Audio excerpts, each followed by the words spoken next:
Thank you.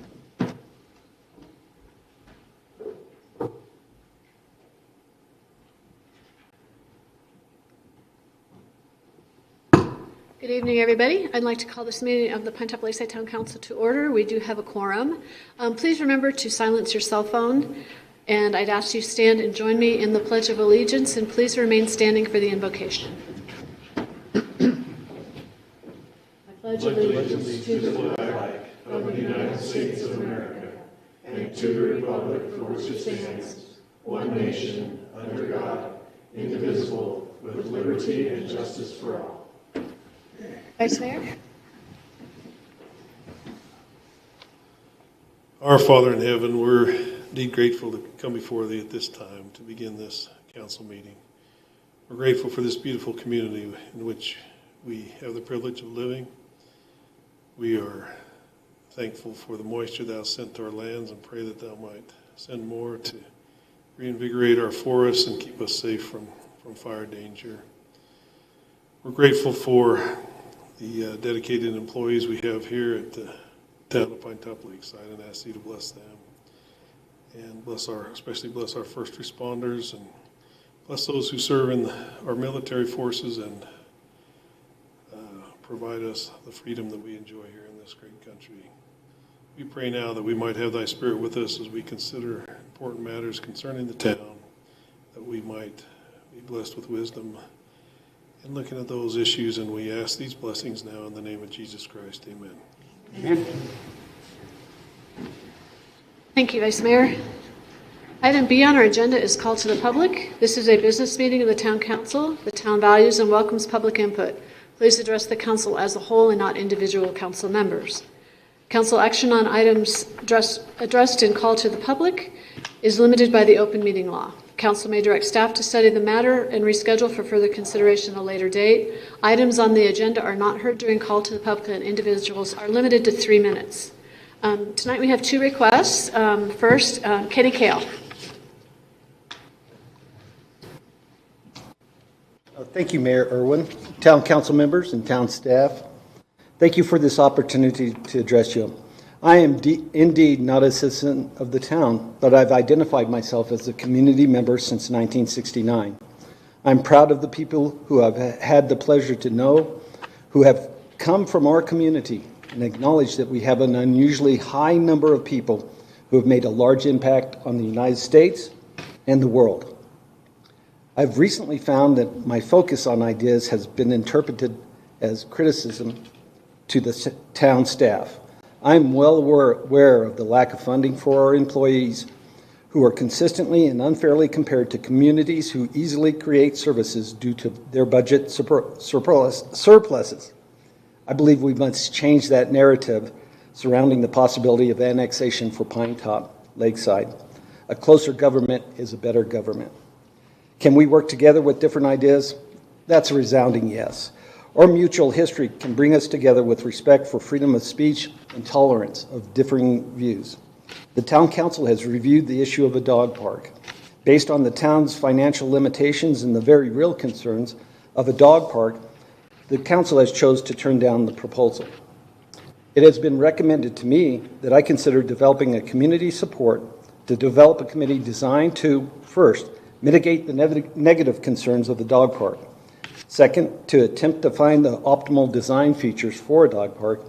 3, locate available funding sources. And lastly, I would request that the council consider leasing land to the committee or a nonprofit connected to the committee, the purpose of which is to test the feasibility of a dog park while limiting the town's financial resources and legal liabilities.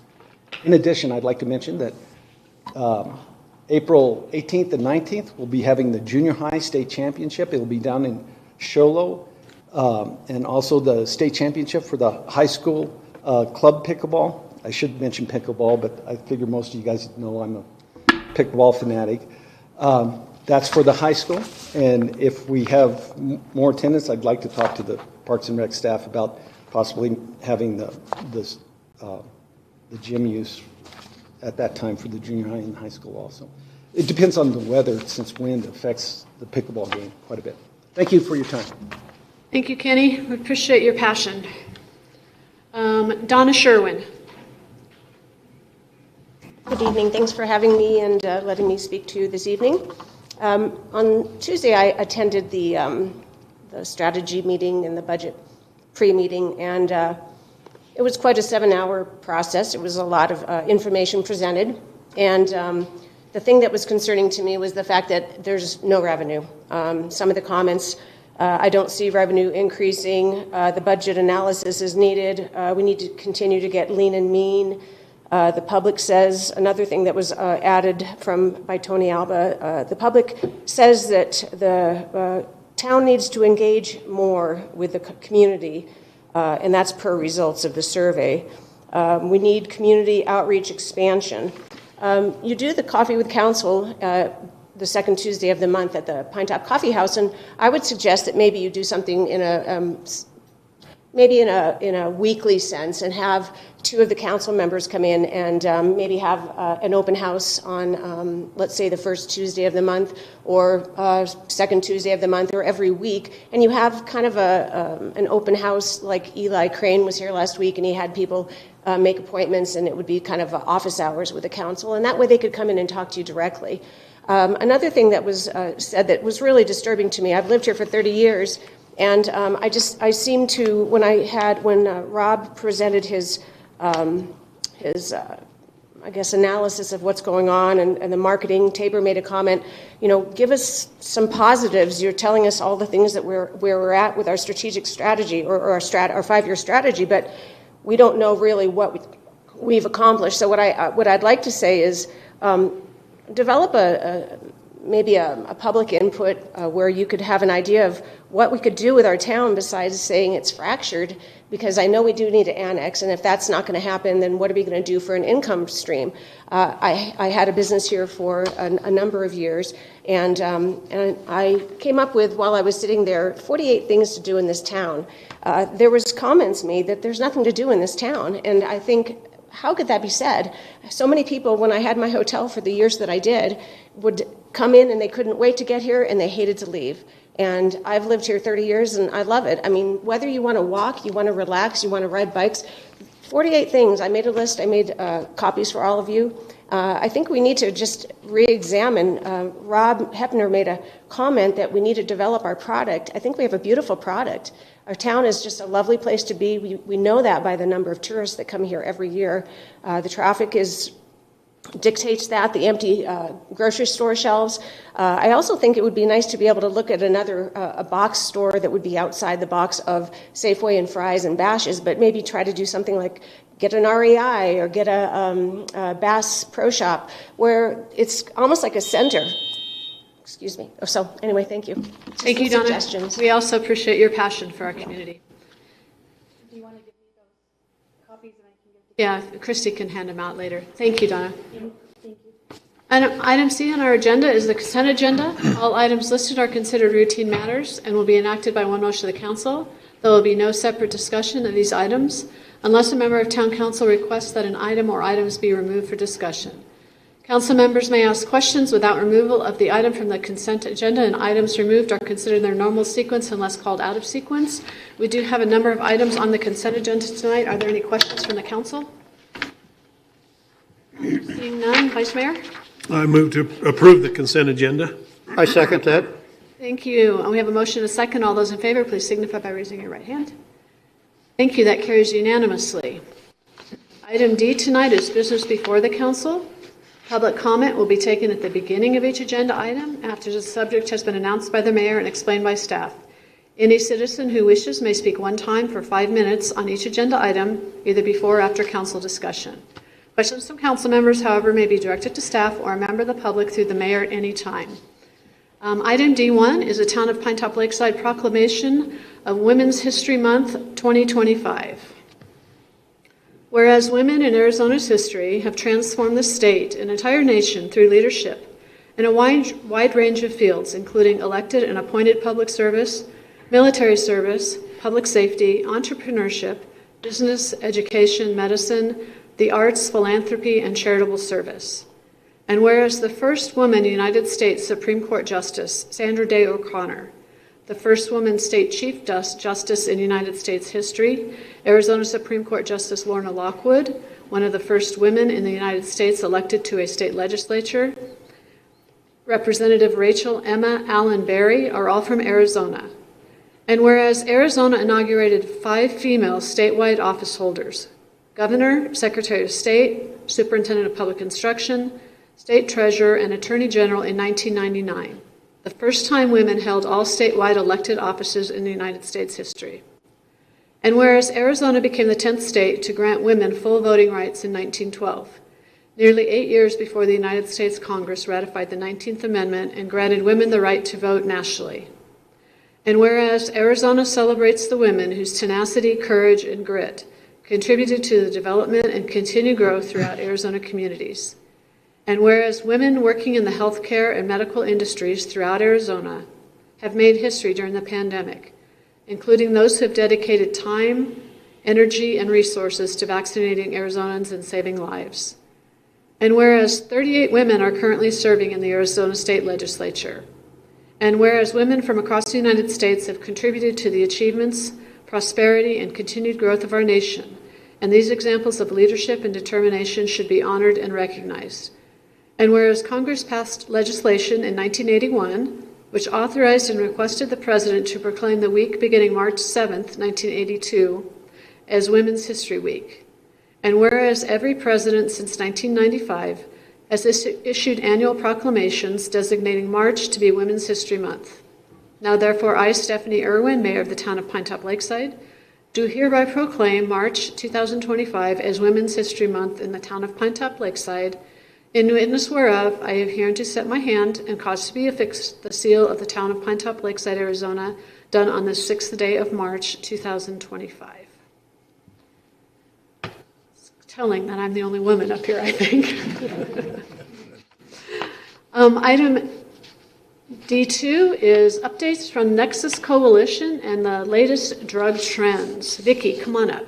Thank you. And I'm gonna give this box to you. If you would pick something out for them, it's just little stickers, and it's positive affirmations that we use in the school and with our youth. And so we all need some positive affirmation, I think. As adults, sometimes life gets a little bit hard. Thank you very much for having me. I am Vicki Solomon. I'm the Executive Director for Nexus Coalition for Drug Prevention, and I am a lifetimer in the White Mountains. I was born and raised in the Heber-Overgaard area.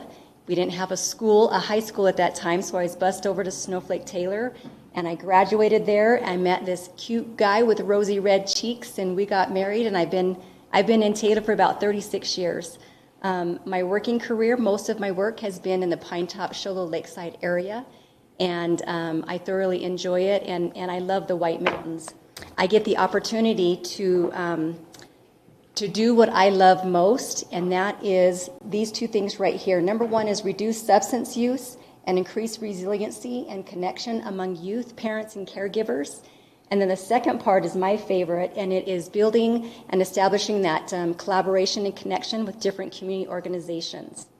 So that's what Nexus does. This is my team. I'm so grateful and thankful for them. Julie Sherwood works in the Taylor area, and she kind of is behind the scenes.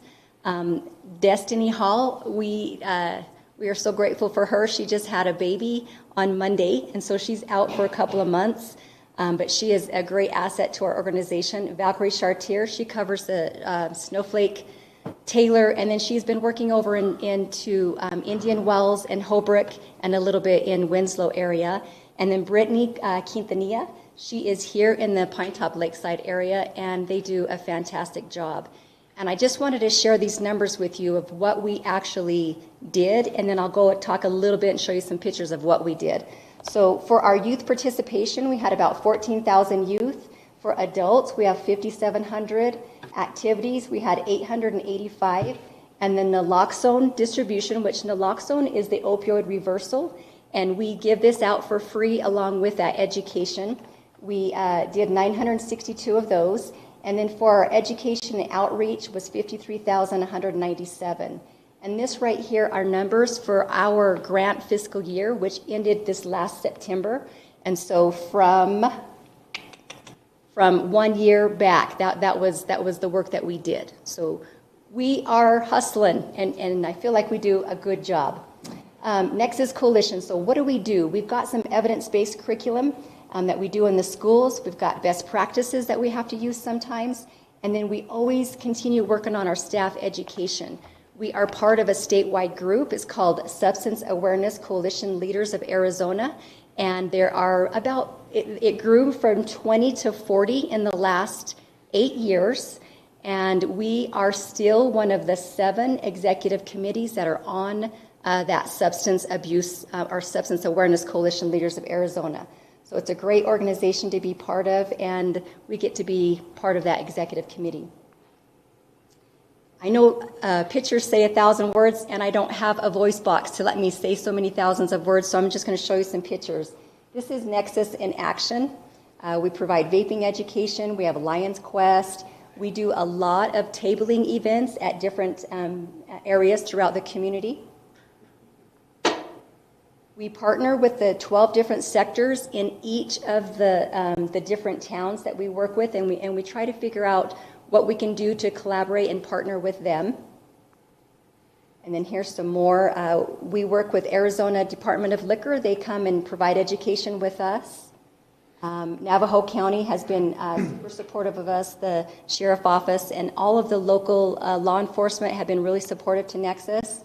And then we love Janine Ford. We're on the radio every month. We have a great White River Junior Leadership Academy that extended off from our Blue Ridge Junior Leadership Academy. We've been running for 18 years. It has been phenomenal. Debbie Campbell started that 18 years ago. I've been in the coalition for about 8 years now. And in addition to that, last year, we did our 17th year. It's an art calendar. It's a drug art calendar. And all of the calendar items in here are drawn by youth. And we're doing our 18th year this year for that. And then partner with Future Responders of America. Here again, you can just see all the different partnerships. National Guard, they come and they support us. All of the different fire stations support us. And then we're part of the Safety Village that Kirk Webb started, and I've been involved with him for about 14 years that I've been involved in this, and it's just a phenomenal program, and it's a great educational thing. We educate about 2,400 youth in just a short amount of time. And then in closing, I just, again, wanted to show, right now we're really promoting the naloxone. We still have a fentanyl crisis in the United States, and especially in Arizona.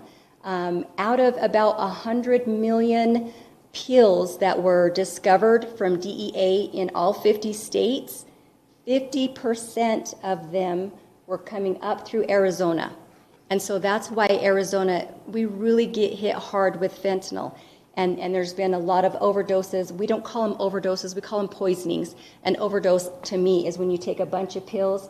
With fentanyl, you can take one, and it can take your life. So because of that, we really want the community to know about the life-saving naloxone. We provide education training for all different staff members.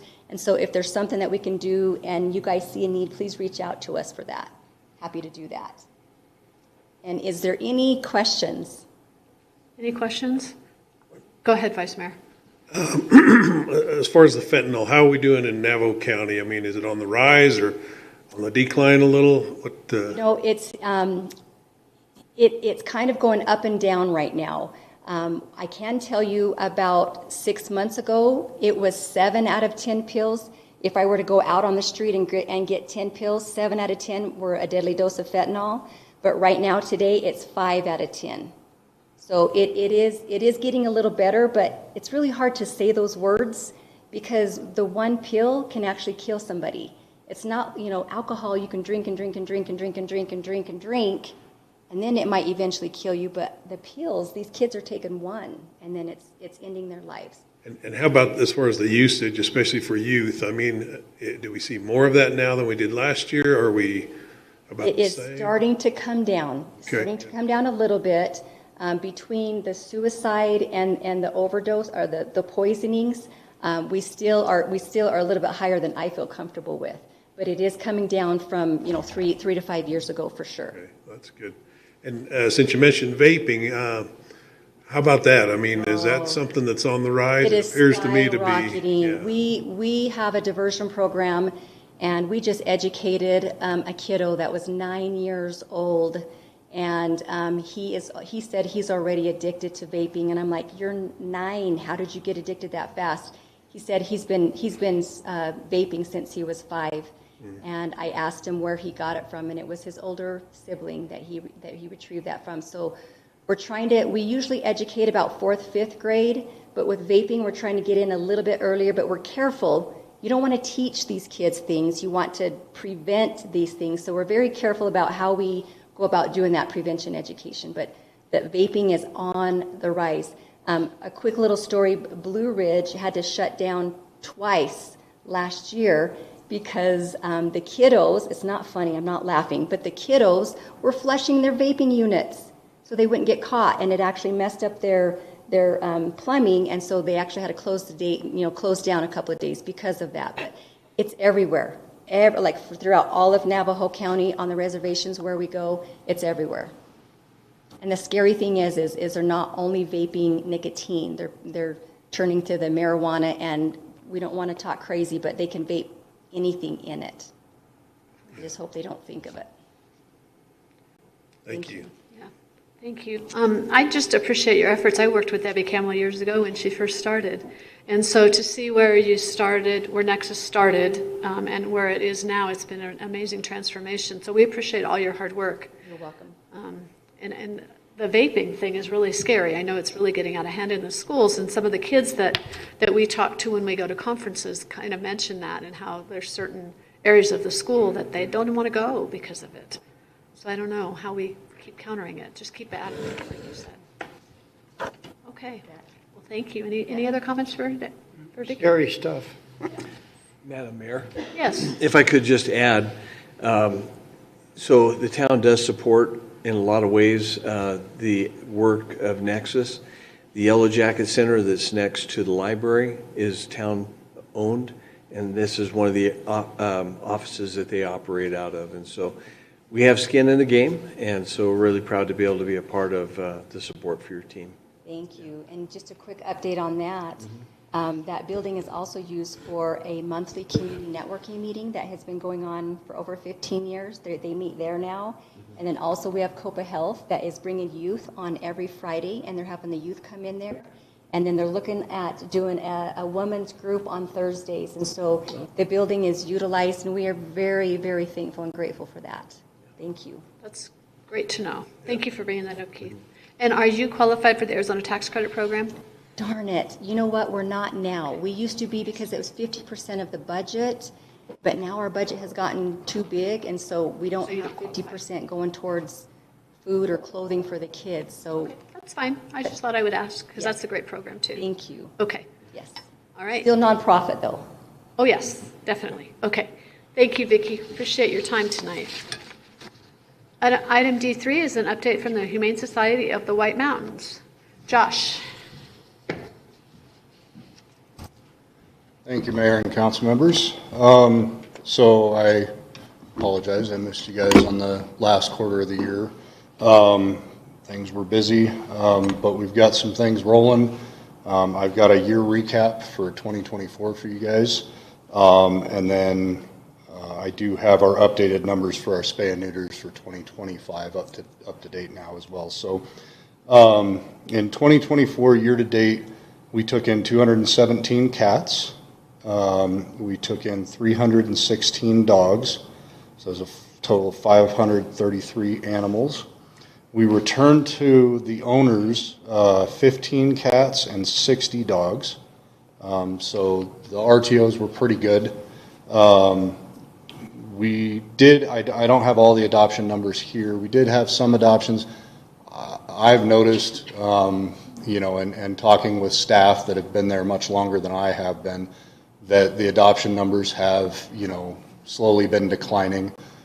But then again, we've had very, very good weeks where we'll have a bunch of adoptions too. So, so in 2024, We had, for the public spay and neuters, this was at full price spay and neuters, we had 169 of them.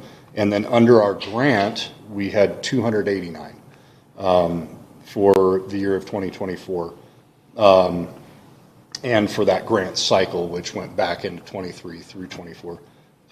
So year to date on 2025, which I understand is not very long yet, but we've had 23 public animals. Our grant is specific to Navajo County now.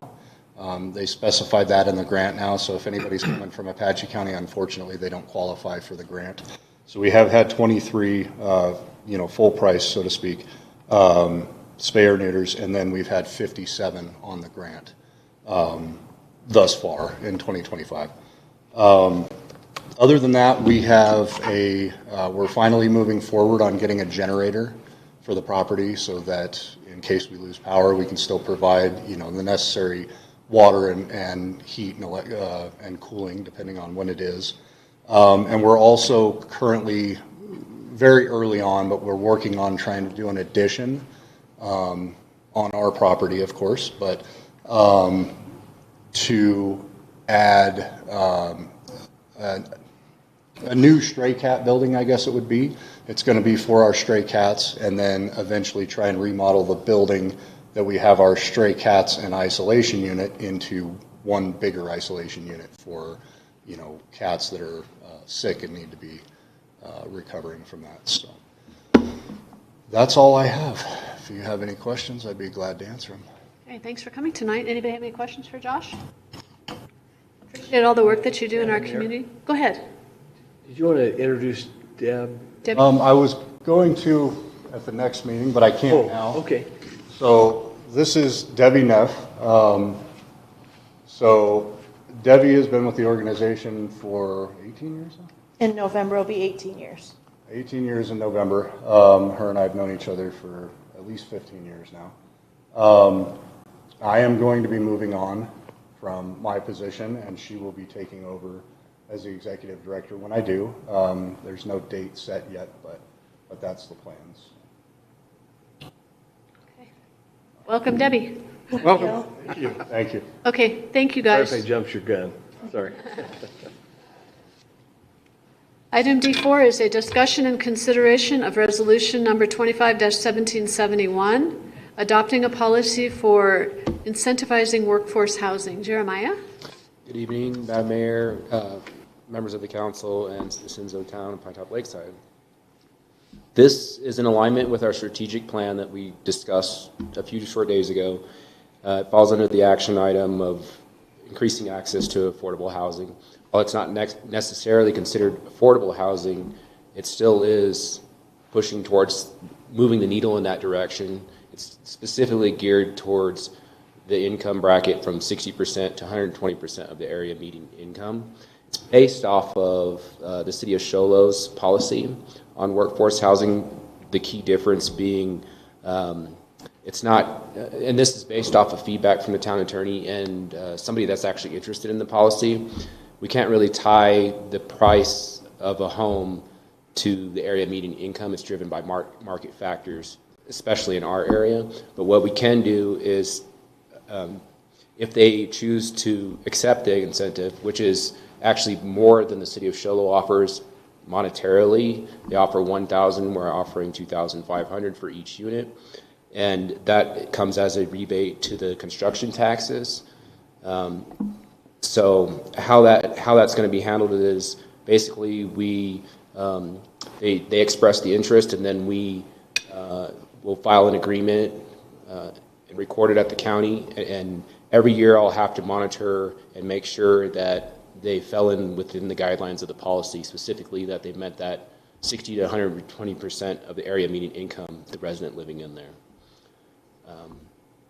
So this kind of piggybacks off what we did last year for the LIHTC project, the Reed Butler development that was proposed that didn't necessarily make it, but we had done similar incentives. Actually, we did more for that project, but people that would fall into that project wouldn't qualify for this because of the distinction being that those are subsidized homes and these actually are not. It's just the working class that need a place to live. So that's the key difference, and I'll go ahead and open this up for questions. So this is a great, thank you for bringing this to us, Jeremiah. I guess my biggest question, and you kind of alluded to this when we were discussing things on Tuesday, is you're going to have to track this. Yes. And so if somebody has one of these projects and suddenly it falls out of compliance, what's the teeth here? Good question, Mayor, and I had this conversation with Kevin earlier. So the answer is that in the agreement we'll craft language that is basically stating that if you do not complete the 10 years, then you have to give us the money back that we gave you up front. So say you have 20 units, well, that's $50,000 that you'd be required to pay us back if you decide that you can make more money going for market rate instead of using that policy.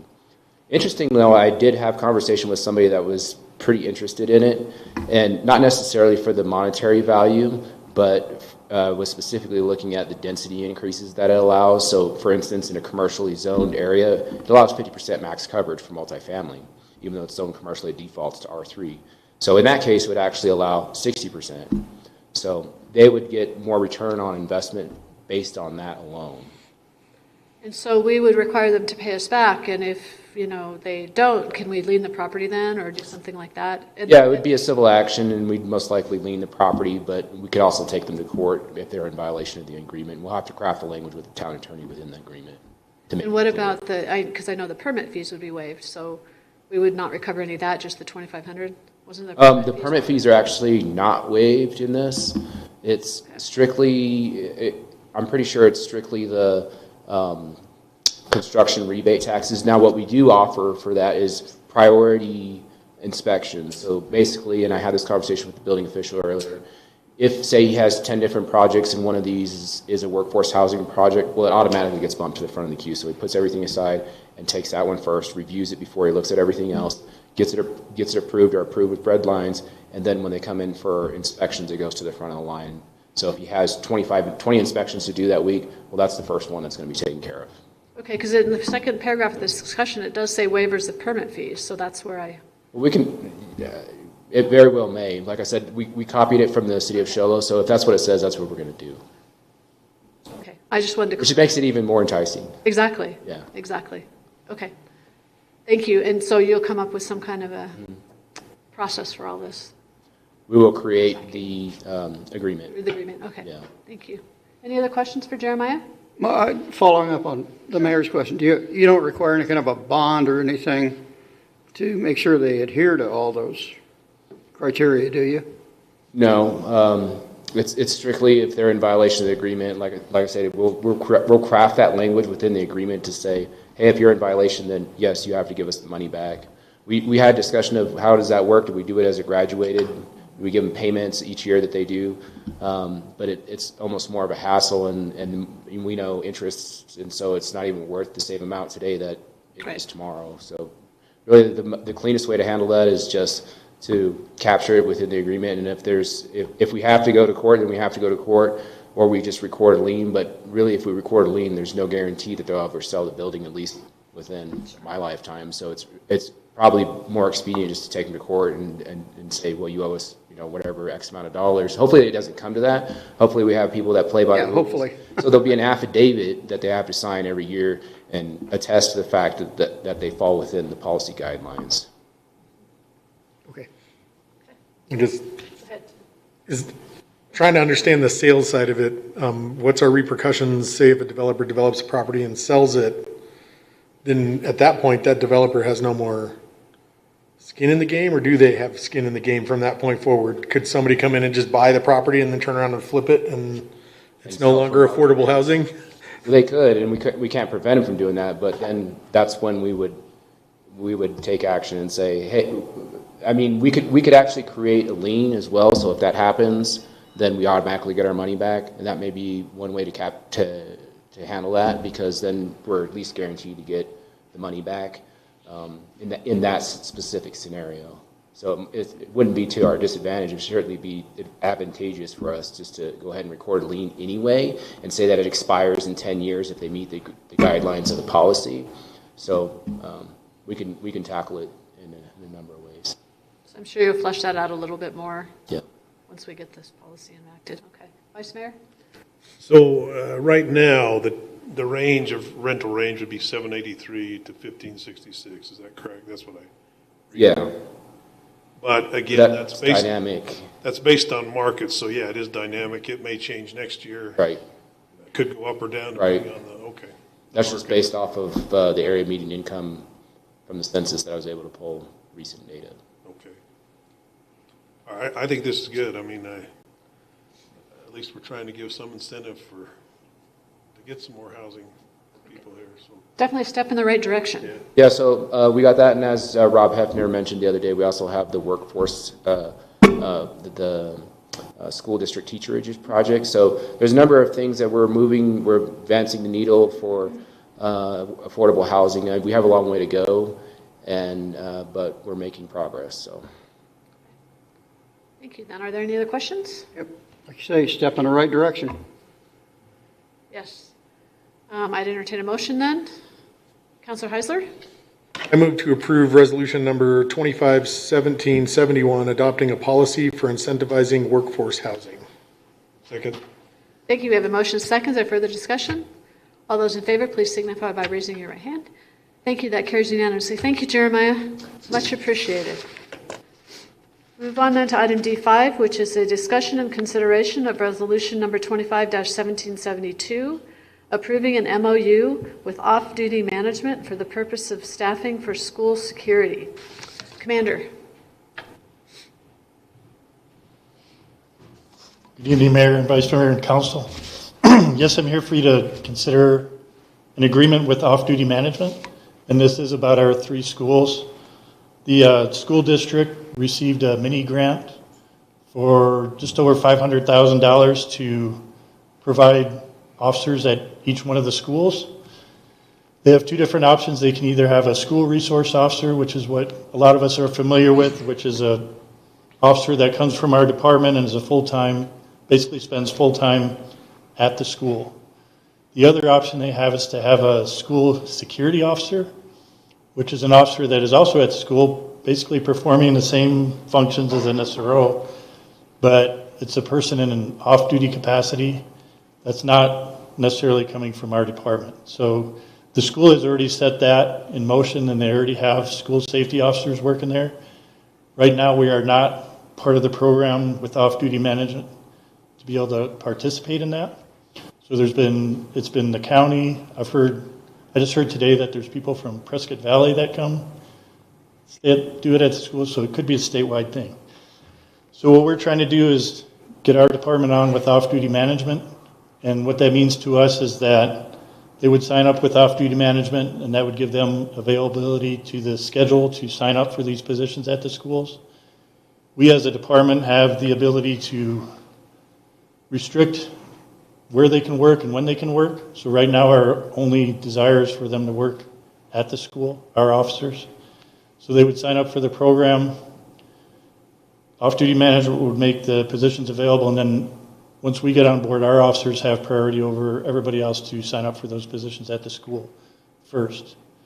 So this agreement is just between us and off-duty management to get us on that program.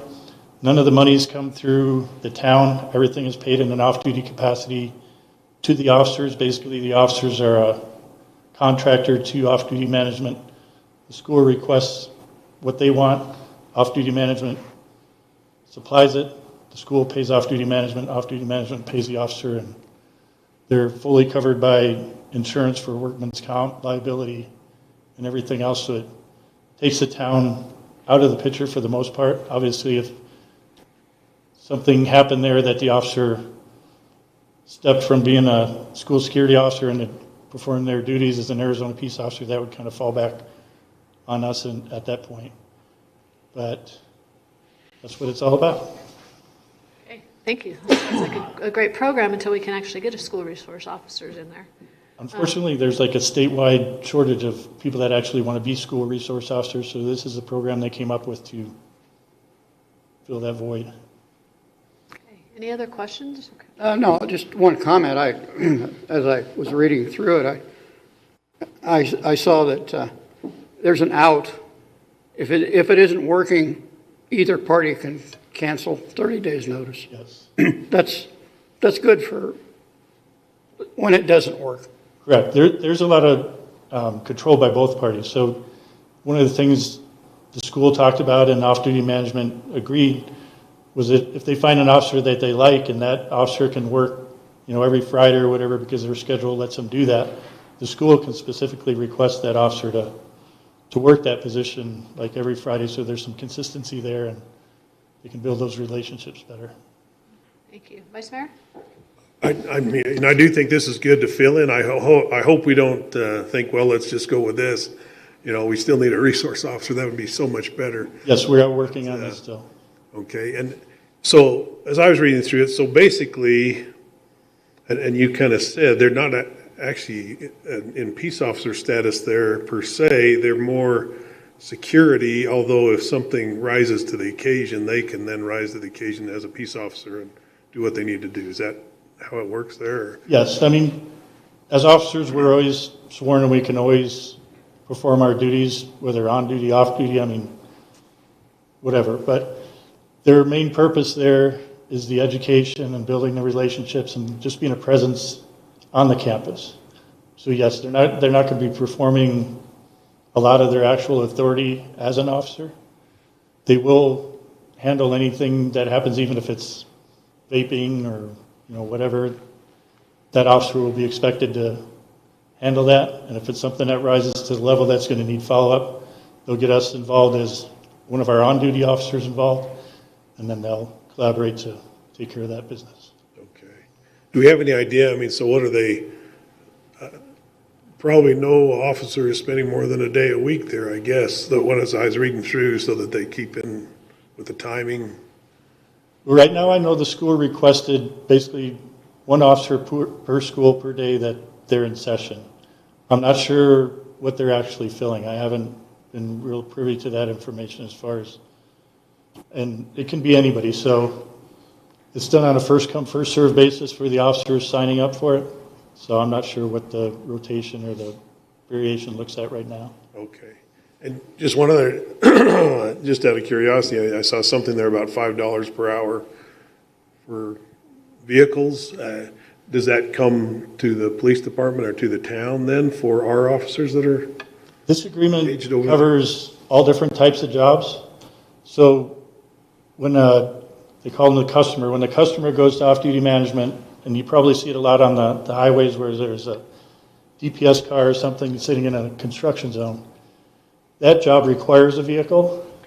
So if we ever got to the point where we evolved into doing different jobs and it required a vehicle, then yes, off-duty management would pay the town whatever the fee is for that vehicle per hour. But the school position does not require a vehicle, so that's not in the scope right now. Yeah, okay, thank you. Okay. Anything else? All right, Councilor Heiser? I move to approve resolution number 25-1772, authorizing approval of the Off-Duty Management, Inc. Service Agreement, Sourcewell Contract number 051321, off public safety software, and authorize the Chief of Police as agent and or his designee for the town of Pinetop-Lakeside to conduct all negotiations, to execute and submit all documents and any other necessary or desirable instrument in connection with such grant. I'll second that. Thank you. We have a motion and a second. Is there any further discussion? All those in favor, please signify by raising your right hand. That passes unanimously. Thank you, Commander, for bringing this to us. I would be kind of interested to hear how it goes. Right. If we could get some kind of feel for that at some point in time. Okay. We will That would be report back. interesting. For me, it would anyway. To the Vice Mayor's point, one of the things we're hoping is that some of our officers will serve in the off-duty capacity and then realize, hey, this is something I'd like to do full-time. So that's part of our underlying plan also. That would be good, yeah. That would be great. I remember how impactful that we used to call it a DARE officer when my kids were growing up, and how impactful he was to the kids and knew all the kids. So I think it can really make a difference in their lives and probably help Vicki and her group. Absolutely. Yeah. So anyway, okay. Thank you. That concludes our business tonight. So the meeting is adjourned. Thank you, everyone.